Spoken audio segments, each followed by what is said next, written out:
The gunshot echoed through the dusty streets of Animas Forks, Colorado, as Madeline Jenkins clutched her medical bag tighter and ran towards the sound. The year was 1878, and the small mining town nestled in the San Juan Mountains was no stranger to violence, but something about the desperation in that single shot made her heart race faster than usual. "Doc Jenkins, we need you," a voice called out as she rounded the corner onto the main street. Madeline lifted her skirts and rushed forward, her breath coming in quick bursts that fogged in the crisp mountain air. At 26, she'd been the town's doctor for just over a year, taking over after her father's passing. Most folks had accepted her, though some still looked askance at a woman physician. A crowd had gathered outside the Silver Dollar Saloon, and they parted as she approached. On the wooden boardwalk lay a young miner, blood pooling beneath him. Kneeling beside him was a man she'd never seen before, tall and broad-shouldered.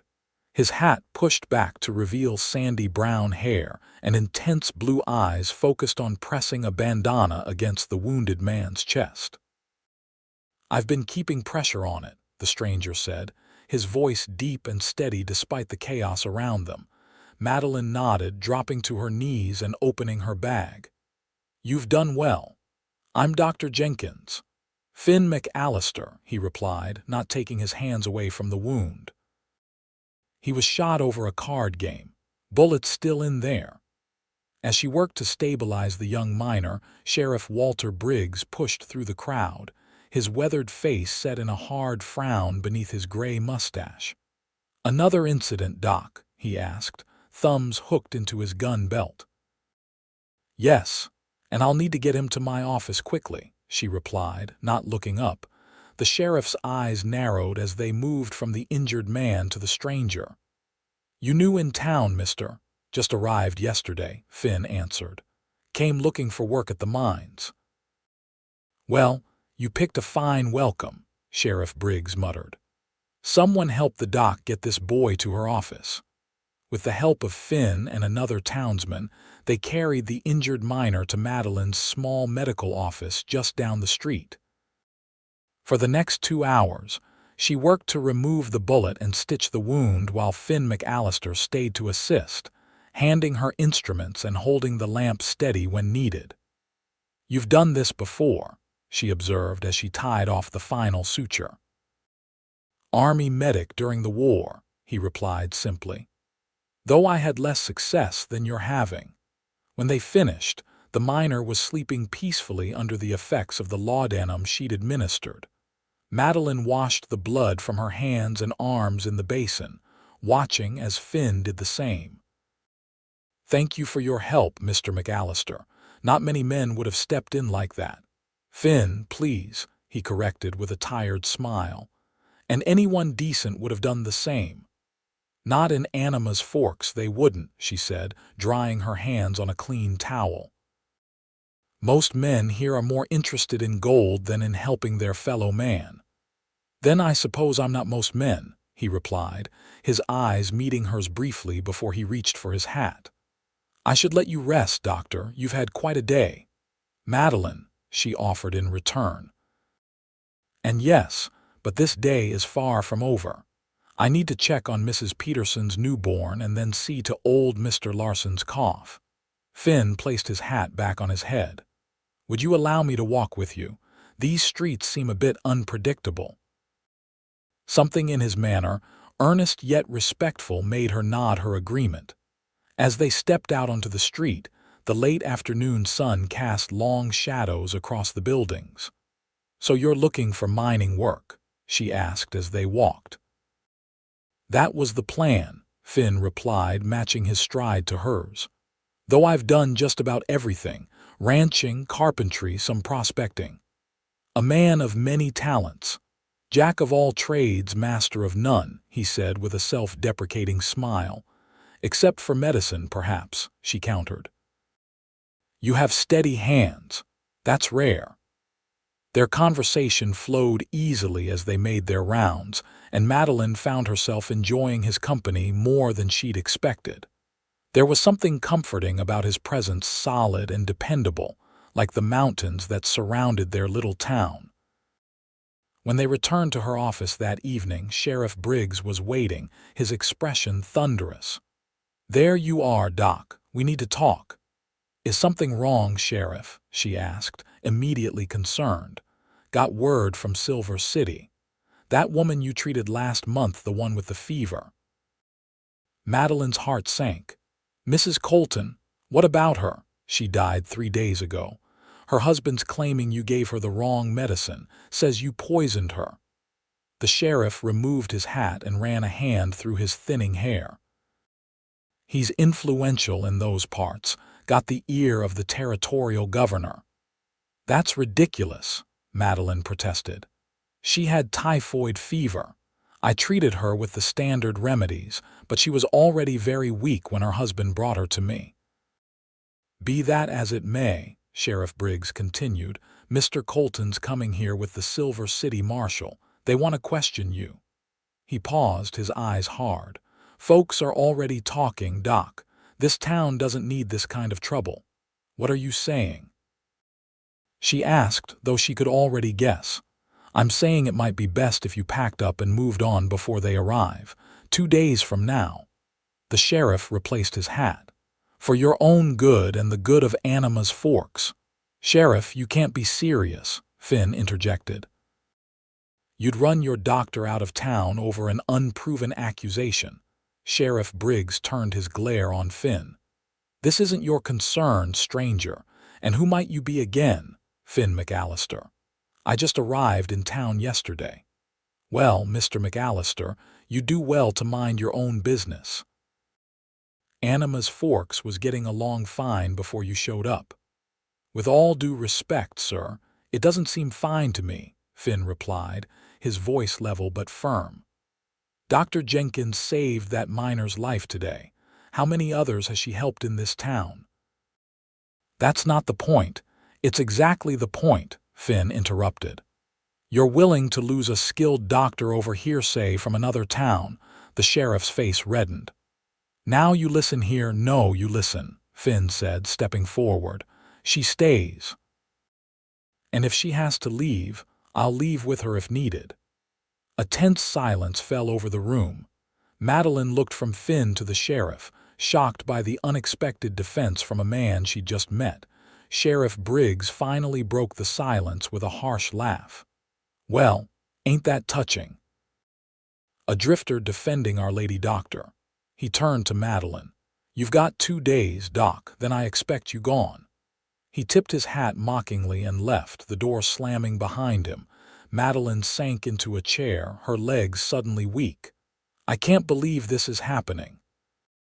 Finn removed his hat and ran a hand through his hair. "I apologize for speaking on your behalf, Madeline. It wasn't my place." She looked up at him, tears threatening despite her efforts to remain composed. "No one's ever stood up for me like that before, but why would you? You don't even know me." "I know enough," he said simply. "I know you're a good doctor, and I know what it's like to be falsely accused." Something in his tone made her wonder about his past, but this wasn't the time to ask. "Well, it doesn't matter now. I'll have to leave." "Not if I can help it," Finn said, determination in his eyes. "There must be someone in town with influence who can stand against the sheriff. Mayor Hollister might listen, but he's away in Denver until next week," Madeline replied. "And the town council usually follows the sheriff's lead on matters of law and order. Then we'll need evidence to clear your name before this Mr. Colton arrives." "How?" "Silver City is 2 days' ride from here." "Then I'll leave at first light," Finn said, as if it were the most natural thing in the world. Madeline stood up, shocked. "You can't be serious. You'd ride all the way to Silver City for someone you just met today?" "I would." His blue eyes held her steadily. "Sometimes a person knows right from wrong in an instant, Madeline. This is wrong, and I aim to set it right." "Why?" she asked, bewildered by his determination. Finn was quiet for a moment. When I was in the war, I watched a lot of good men die because there weren't enough doctors. What you do, it matters, and I won't stand by while you're run out of town for doing it." Madeline felt something shift inside her, a warmth spreading through her chest despite the dire circumstances. "I don't know what to say." "Say you'll let me help you," he replied.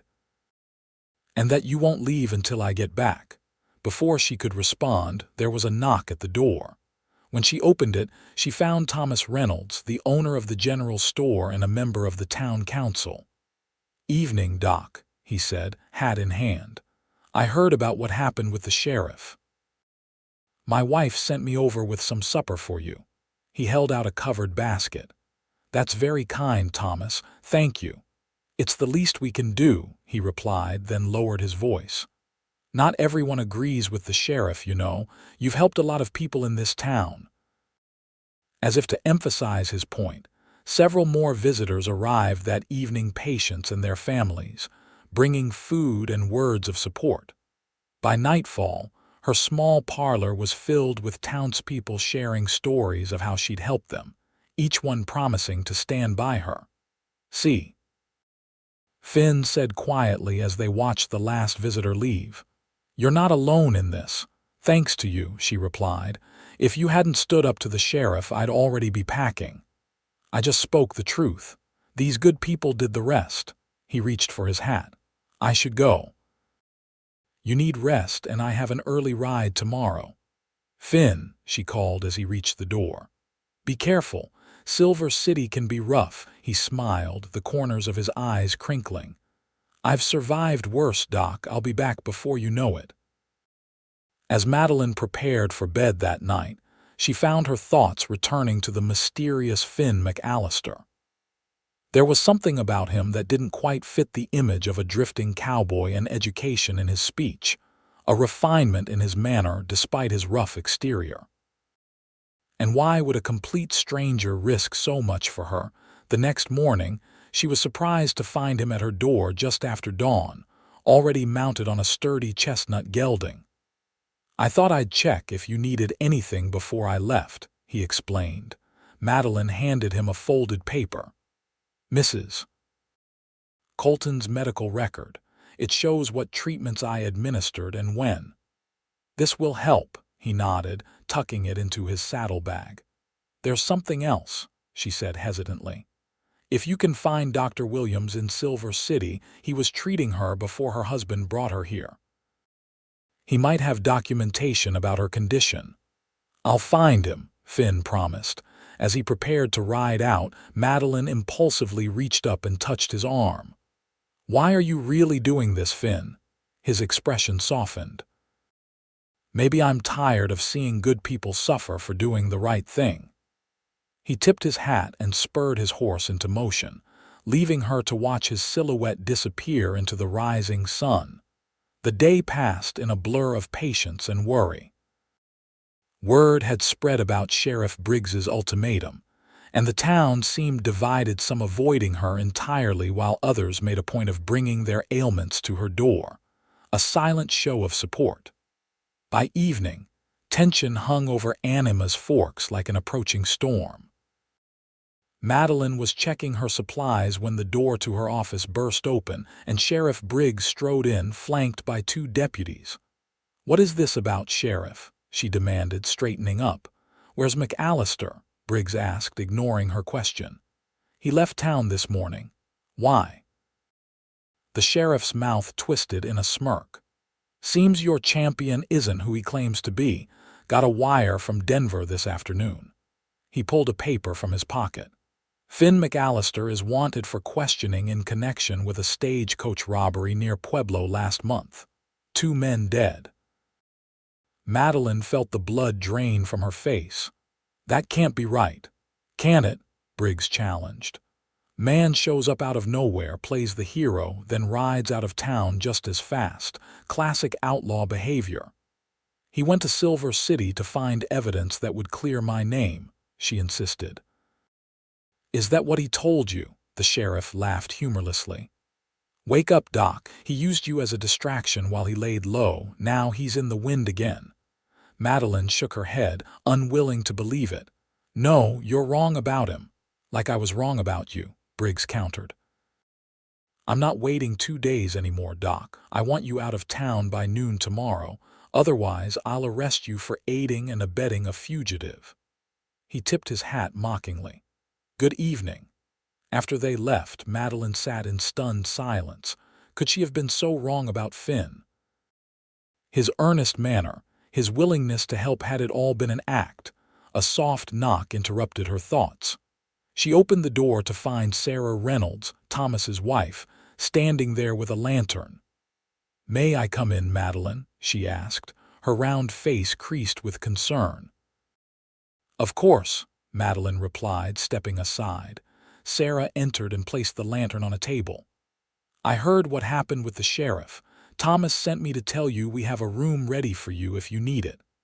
"That's very kind, but there's more," Sarah interrupted, lowering her voice. "Jack Thompson rode in from the South Pass an hour ago. Says he passed a man matching Mr. McAllister's description riding hard towards Silver City this morning." Hope flickered in Madeline's chest. "Then he really was going where he said?" Sarah nodded.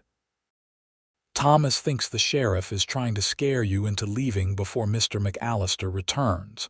He doesn't want to give you a fair hearing." "But why? What have I ever done to him?" "It's not what you've done," Sarah replied. "It's what you represent. A woman doctor, independent, respected. It challenges everything men like Walter Briggs believe about how the world should work." She reached over and squeezed Madeline's hand. "You stay strong. You've got friends here." After Sarah left, Madeline paced her small living quarters behind the office, torn between hope and despair. Could she trust Finn? Or was the sheriff right about him using her as a convenient cover? She slept fitfully that night, plagued by dreams of stagecoach robberies and false accusations. When dawn broke, she began packing her essential medical instruments, resigned to the likelihood that she would have to leave Animas Forks at least temporarily. As the morning wore on, patients came to say goodbye. Mrs. Daniels brought her newborn son for a final checkup. Old Mr. Larson arrived with a jar of honey from his hives. Even the young miner Finn had helped save hobbled in, supported by his brother, to thank her one last time. With each farewell, Madeline's heart grew heavier. This town had become her home in the year since her father's death. These people were her responsibility. How could she abandon them? At 11:30, with the sheriff's deadline approaching, she heard the pounding of hooves on the street outside. Heart racing, she rushed to the window. Finn McAllister dismounted from his exhausted horse, followed by another rider, an older gentleman with a distinguished beard and spectacles. Could it be Dr. Williams from Silver City? Before she could open the door, Sheriff Briggs appeared from the direction of his office, hand resting on his holstered pistol. "That's far enough, McAllister," he called out. Finn stood his ground, dust-covered and weary from the hard ride. "Sheriff, I've brought Dr. Williams from Silver City. He has information about Mrs. Colton's case." "I'm not interested in your lies," Briggs replied. "I know who you are. You're wanted in Pueblo." "You're mistaken," Finn said calmly, "and I can prove it." By now, a crowd had begun to gather, drawn by the confrontation. Madeline stepped out onto her porch, heart pounding. "The man you're looking for is Francis McAllister," Finn continued. "He's my cousin. I'm Finnegan McAllister, former captain in the Union Army and currently employed by the Pinkerton Detective Agency." A murmur ran through the crowd. Sheriff Briggs's face darkened. "You expect me to believe that without proof?" "I have proof," Finn replied, reaching slowly into his coat and withdrawing a leather folder. "My credentials, and a letter from the Silver City Marshal clearing up the confusion." As the sheriff reluctantly examined the documents, Dr. Williams stepped forward. "Sheriff, I can attest that Mrs. Colton was gravely ill before she ever came to Animas Forks. I had already told her husband there was little hope for recovery. Then why blame Dr. Jenkins? Someone called from the crowd. Because Gregory Colton needed someone to blame besides himself, Dr. Williams replied gravely. He delayed seeking treatment for his wife until it was too late, then couldn't face his own guilt. Mayor Hollister pushed through the gathering, having apparently returned early from Denver. "What's all this, Sheriff?" For the next several minutes, the mayor listened as both sides presented their case. Dr. Williams provided detailed records of Mrs. Colton's condition. Finn handed over additional statements he'd gathered in Silver City, including one from the town's preacher who had visited Mrs. Colton daily during her illness. Finally, Mayor Hollister raised his hands for silence. "It seems to me that Dr. Jenkins has been falsely accused." "Sheriff, I believe you owe the lady an apology." Sheriff Briggs's face flushed with anger and embarrassment. "I was only doing my duty to protect this town by driving away our only doctor," Thomas Reynolds interrupted. "A doctor who saved more lives in 1 year than we can count." The crowd's murmur of agreement seemed to deflate the sheriff. With a tight nod, he holstered his pistol. "My apologies, Dr. Jenkins. It seems I was misinformed." "Apology accepted, Sheriff," Madeline replied evenly, though her knees felt weak with relief. As the crowd dispersed and the sheriff slunk back to his office, Finn approached her porch steps, his eyes never leaving hers. "You came back," she said simply. "I said I would." His smile was tired but genuine. "And you're a Pinkerton detective." "I am," he confirmed. "I was on my way to Denver when I stopped here. Got delayed by helping with that shooting, but I'm not sorry for it." "Why didn't you tell me?" "Habit, I suppose. In my line of work, it's better not to advertise." Mayor Hollister joined them, extending his hand to Finn. "Mr. McAllister, this town owes you a debt of gratitude. Is there anything we can do to repay you?" Finn shook the mayor's hand. "Just take care of your doctor, sir. She's worth her weight in gold." "That she is," the mayor agreed. "Well, I'll leave you two to talk. Dr. Jenkins, I expect you at the council meeting tomorrow. We need to discuss improving your accommodations and perhaps hiring an assistant." After the mayor left, an awkward silence fell between them. Finally, Madeline spoke. "You must be exhausted. You've barely slept in 2 days." "I've had worse," Finn replied with a shrug. "I'm just glad we cleared your name." "When will you leave for Denver?" she asked, trying to keep her voice casual. "My assignment can wait another day or two," he said, studying her face. "If there's a reason to stay." Madeline felt a blush rising to her cheeks. "I'd like to thank you properly. Perhaps dinner. I'm a terrible cook, but Sarah Reynolds sent over a stew earlier." "I'd like that," Finn replied, his eyes crinkling at the corners. That evening, they sat in her small parlor, talking long after the stew was gone and the coffee had grown cold. Finn told her about his work with the Pinkertons, tracking down swindlers and counterfeiters across the territories. Madeline shared stories of growing up with a doctor for a father, following him on house calls from the time she could walk. "Is that why you became a doctor?" he asked. "Because of your father, partly," she admitted, "but mostly because I saw how much difference one person could make. In a mining town like this, a doctor is the difference between life and death for so many." "It's not an easy life for a woman," Finn observed. "No," she agreed, "but it's my life. I wouldn't trade it." When he finally rose to leave, neither seemed eager to end the evening. At the door, Finn hesitated. "I should be on my way to Denver tomorrow, but, she prompted when he didn't continue. "I find myself reluctant to leave," he admitted. "I've traveled all over these territories, Madeline, but I've never met anyone quite like you." Her heart fluttered at the sincerity in his voice.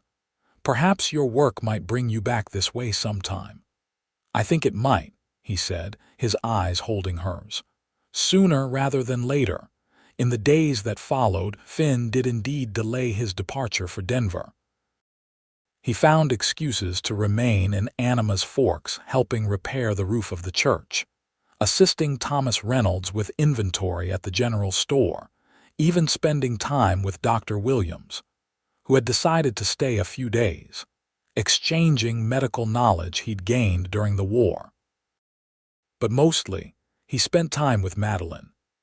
They took walks along the creek that ran behind the town. He accompanied her on house calls to outlying farms. They shared meals and conversations that stretched long into the evening. A week after the confrontation with Sheriff Briggs, they sat on a blanket near the creek, watching the sunset paint the mountains gold and crimson. Madeline had packed a simple picnic, and Finn had brought a bottle of decent wine he'd found at the hotel. I received a telegram from my superior this morning, Finn said as he poured her a second glass. They need me in Denver by the end of the week. Madeline felt her heart sink, though she'd known this moment was coming. Important case, counterfeit operation, he nodded. They think it's based in Denver but spreading throughout the territory. Sounds dangerous, she said, trying to keep her voice light. It can be, he admitted. Though not as dangerous as standing up to Sheriff Briggs, I'd wager. His smile faded as he looked at her. Madeline, these past days have been. I don't know that I have the words for what they've meant to me. She met his gaze. You don't have to say anything, Finn. Yes, I do, he insisted gently. I've spent 5 years with the Pinkertons, moving from town to town, never staying anywhere long enough to put down roots. I told myself that was the life I wanted, no attachments, no responsibilities beyond the job. He took her hand, his thumb brushing across her knuckles. And then I met you. Madeline's breath caught in her throat. Finn, please let me finish, he said. I know we've only known each other a short time. I know I'm asking a lot. But when I leave for Denver, I'd like to know that I can come back, that there might be something here worth coming back for. She looked down at their joined hands, her mind racing. Was this really happening? Could she allow herself to hope for something she'd long ago resigned herself to never having? Finn, my life is here, she said slowly. My patients need me. I can't leave. I'm not asking you to, he replied. I would never ask that of you. And your work takes you all over the territory. It does now, he acknowledged, but there are other positions within the agency, positions that would let me stay in one place. His blue eyes were earnest. I could request a transfer to the Denver office. It's only 2 days' ride from here. Madeline's heart raced at the implication. You would do that, change your whole life, for the right reason, he said simply, for the right person. In that moment, with the mountains ablaze with sunset and the creek murmuring beside them, Madeline made a decision that would change the course of her life. She leaned forward and kissed him, a brief, sweet meeting of lips that nevertheless sent warmth coursing through her entire body. Is that a yes? Finn asked when they parted, his voice husky. It's a come back to me, she replied, smiling through sudden tears, and we'll see where this journey takes us. The morning Finn left for Denver was clear and crisp, autumn painting the aspen trees gold against the evergreens. Half the town turned out to see him off, a testament to how quickly he'd become part of their community. You'll write? Madeline asked as he checked his saddle cinch one last time. Every week, he promised, and I'll be back as soon as this case is closed. Be careful, she said, fighting to maintain her composure. Finn glanced around at the watching townspeople, then seemingly made up his mind about something. In one smooth motion, he pulled her into his arms and kissed her thoroughly, uncaring of the audience. When they broke apart, both breathless, cheers and whistles erupted from the onlookers. Madeline blushed furiously but couldn't help smiling. Now everyone knows, Finn murmured, his forehead resting against hers. I've staked my claim on the finest woman in Colorado territory. Is that so? She teased, finding her voice despite her pounding heart. And what if I haven't decided to accept that claim? Then I'll just have to keep proving myself worthy of it, he replied with a grin. He mounted his horse and tipped his hat to her. Until I return, Dr. Jenkins. Until then, Mr. McAllister, she called as he rode away, committing the image of him to memory to sustain her through the coming weeks. The days after Finn's departure were filled with work, but the nights were lonely. Madeline found herself rereading his letters by lamplight, tracing her fingers over his firm handwriting as if she could feel his presence through the paper. His first letter arrived just 10 days after he'd left. My dearest Madeline, Denver is as busy and bustling as ever, though it seems colorless without you beside me. The case progresses slowly. These counterfeiters are clever, but not clever enough to evade us forever. I find my thoughts turning to Animas Forks constantly. To the mountains, the clean air, and most especially to a certain doctor with the most remarkable green eyes I've ever seen. I carry the memory of our last morning together like a talisman, taking it out whenever the city becomes too gray or the work too frustrating. My superior, Mr. Campbell, has expressed interest in establishing a more permanent presence in the southern mining regions. I've taken the liberty of suggesting that Animas Forks would make an excellent base of operations. He seems amenable to the idea, pending the resolution of this current case. I hope this letter finds you well. Tell Mrs. Reynolds I'm still dreaming of her apple pie.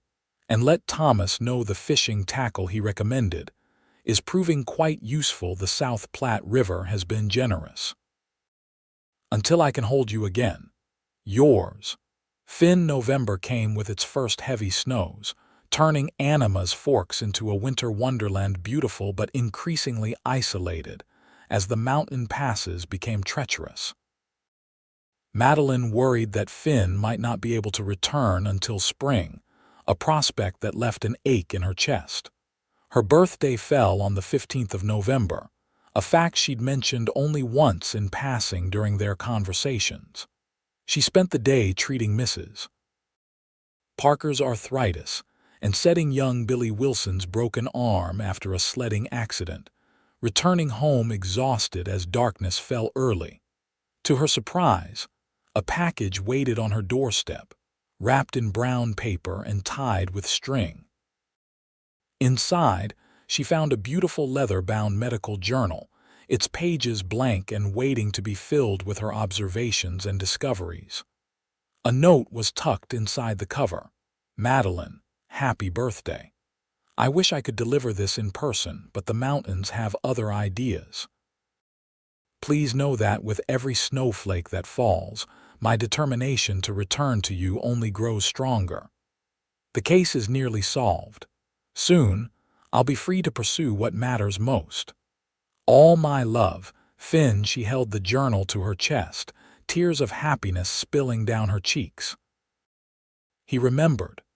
Despite everything happening in Denver, he had remembered her birthday. December brought blizzards that left Animas Forks cut off from the outside world for days at a time. Mail delivery became sporadic, and Madeline found herself anxiously waiting for any news from Denver. When a letter finally arrived just before Christmas, it wasn't from Finn but from a Mr. Campbell of the Pinkerton Agency. Her hands trembled as she opened it, fearing the worst. Dr. Jenkins, I am writing to inform you that Agent McAllister was injured during the apprehension of a counterfeiting ring on December 12th. While his wounds were not life-threatening, he developed a fever that has left him weakened and unable to travel. He has spoken of you often and insisted I send this letter so you would not worry about his lack of correspondence. Our agency physician assures me that with proper rest, Agent McAllister will make a full recovery. He also asked me to convey his profound disappointment at not being able to fulfill his promise to return to Animas Forks before the year's end. Respectfully, J. Campbell, Regional Director, Pinkerton National Detective Agency. Madeline read the letter 3 times, her professional mind cataloging the possibilities. Not life-threatening could mean many things, and a fever could be dangerous, especially if it persisted. Within an hour, she had packed a bag with clothes and medical supplies. Thomas Reynolds tried to dissuade her from traveling in such weather, but finally relented when he saw the determination in her eyes. He loaned her his strongest horse and made arrangements for another doctor from Silverton to cover her patients temporarily. The journey to Denver was grueling, 2 days of fighting through snow-choked passes and battling biting winds. But Madeline pressed on, stopping only when absolutely necessary, her mind fixed on reaching Finn. She arrived in Denver on Christmas Eve, exhausted and half-frozen but resolute. The Pinkerton office was closed for the holiday, but she'd had the foresight to obtain Finn's boarding house address from his letters. The landlady, Mrs. Hargrove, was initially reluctant to allow her upstairs. An unmarried lady calling on a gentleman boarder was scandalous enough without it being Christmas Eve, but relented when Madeline explained she was a doctor there to treat him. "Poor man's been burning with fever for days," Mrs. Hargrove confided as she led Madeline up the narrow staircase. "The agency doctor comes daily, but he doesn't seem to be improving." Finn's room was small but neat, warmed by a coal stove in the corner. He lay on the bed, his face flushed with fever, his breathing labored. Madeline's heart clenched at the sight, but her professional training took over immediately. She set down her bag and approached the bed. "Finn, it's Madeline." His eyes fluttered open, glazed with fever. For a moment he stared at her uncomprehendingly. Then recognition dawned. "Madeline." "Am I dreaming again?" "No," she said, fighting back tears as she took his hand. "I'm really here." A weak smile crossed his face. "You came all this way, in winter?" "Of course I did," she replied, already unpacking her medical supplies. "Now lie still and let me examine you." Over the next hour, she carefully assessed his condition. The wound in his side, a knife slash during the arrest, Mrs. Hargrove explained had been well tended, but had nonetheless become infected. The agency doctor had prescribed regular cleaning and a standard poultice, but the infection had proven stubborn. Madeline prepared a different poultice, one her father had developed using native plants combined with traditional medicines, and applied it to the wound. She also brewed a tea of willow bark and other herbs to help reduce the fever. "This tastes terrible," Finn complained weakly after the first sip. "The worst-tasting medicines are often the most effective," she replied with a smile, relieved to see his spark returning. "Now drink it all." She stayed by his side through the night, bathing his forehead with cool cloths when the fever spiked and holding his hand when pain made him restless. As dawn broke on Christmas morning, his fever finally broke, and he fell into a deep, healing sleep. Mrs. Hargrove brought up a tray with Christmas breakfast, fresh rolls, ham, and coffee. "You should eat, doctor," she urged. "You can't help him if you collapse yourself." Madeline realized she hadn't eaten since the previous day. She accepted the tray gratefully, settling into the chair beside Finn's bed to eat while watching the steady rise and fall of his chest. He woke mid-morning, his eyes clearer than they had been in days. "You're still here," he murmured, his voice stronger. "I thought perhaps I'd imagined you."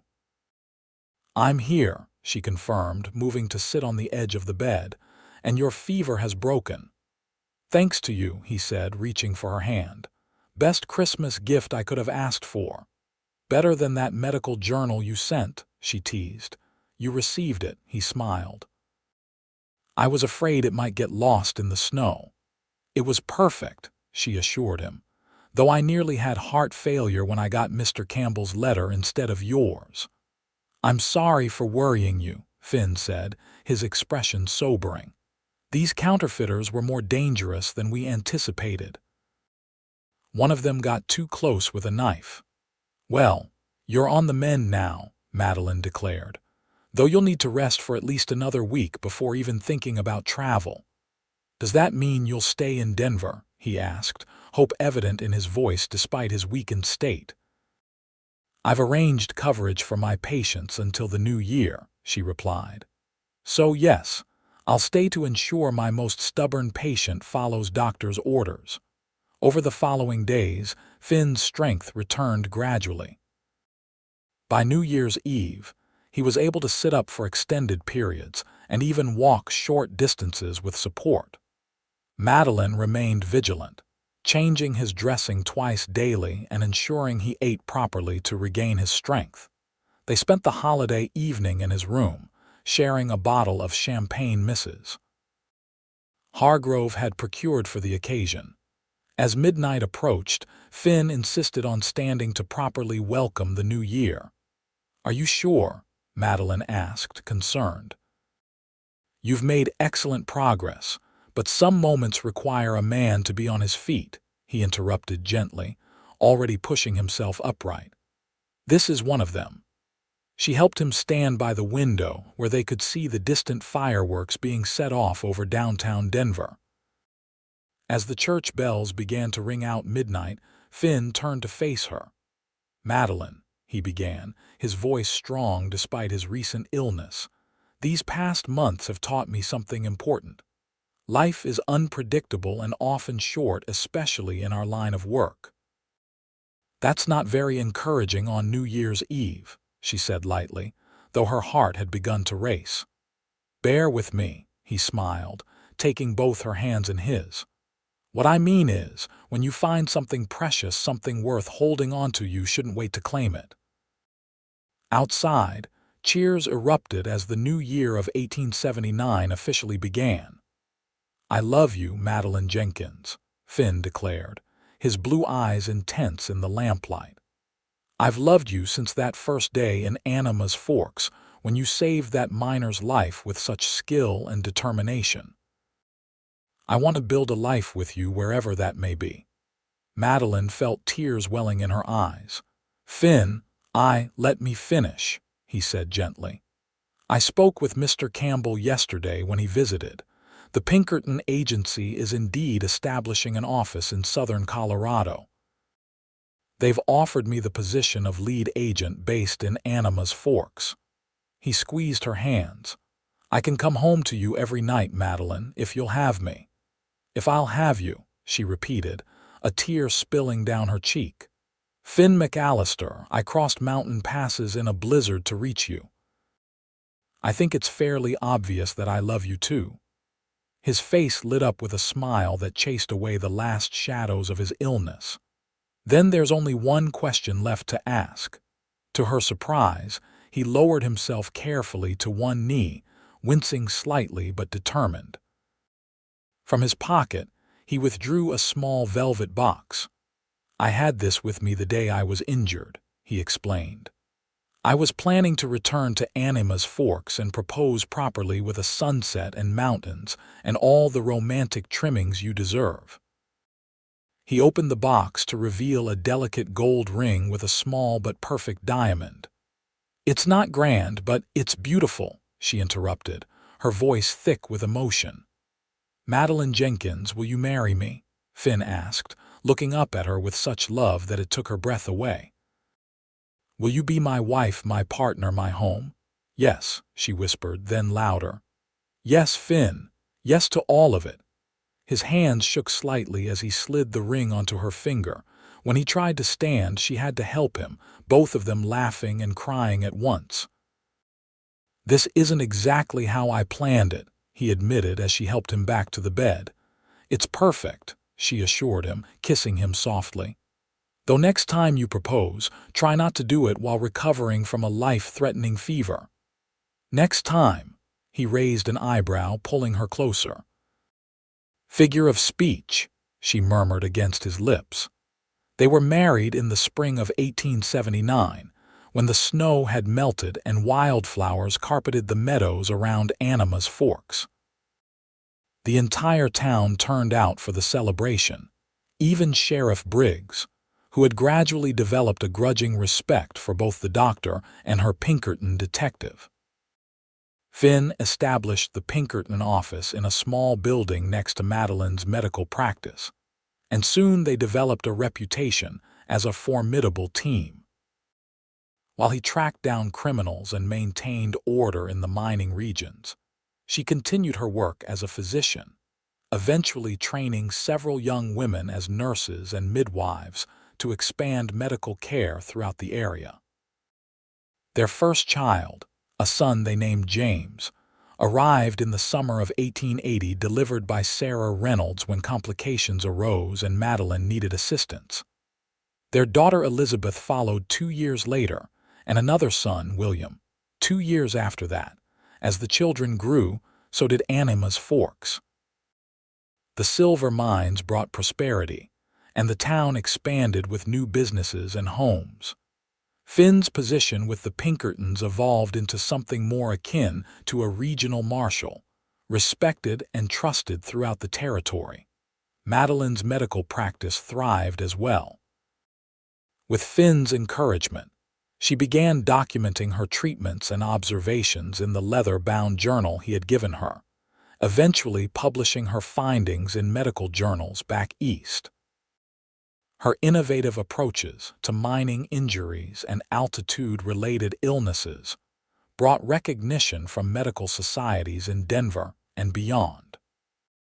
In 1885, they built a new home on a hill overlooking the town, large enough for their growing family but with room for Madeline to see patients and for Finn to conduct Pinkerton business when necessary.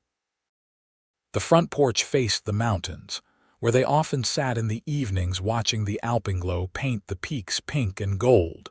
On one such evening, as their children played in the yard and the town bustled below them, Finn took Madeline's hand and pressed a kiss to her palm. "What was that for?" she asked, smiling at the gesture. "I was just thinking about that day the sheriff ordered you to leave town," he replied. "If you had gone if I hadn't spoken up." "But you did," she reminded him, leaning against his shoulder. "You said she stays, I'll leave with her if needed."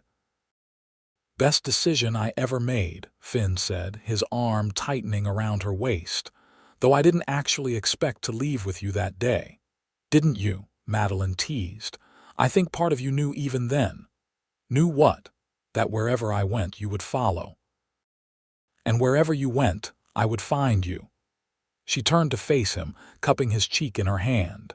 "Some souls are just meant to journey together, Finn McAllister." "Well, when you put it that way," he murmured, leaning in to kiss her as the setting sun gilded their home in golden light. "I can't help but agree, Dr. McAllister." They remained in Animas Forks for the rest of their lives, watching the town weather the boom and bust cycles of the mining industry. When silver prices collapsed in the 1890s and many residents left, the McAllisters stayed, helping the community reinvent itself as a supply center for surrounding ranches and smaller mining operations.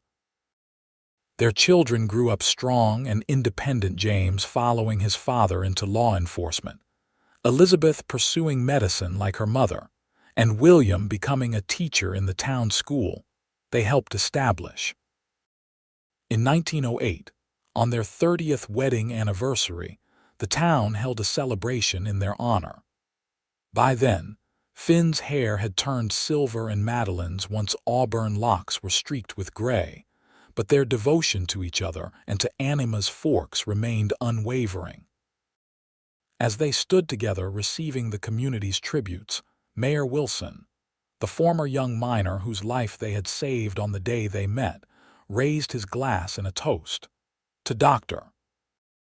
and Mr. McAllister, who showed us that sometimes standing up for what's right means standing together, no matter the cost. Animas Forks would not be the same without you." Later that night, as they walked home arm in arm under a canopy of stars, Finn stopped to look out over the town they had helped build.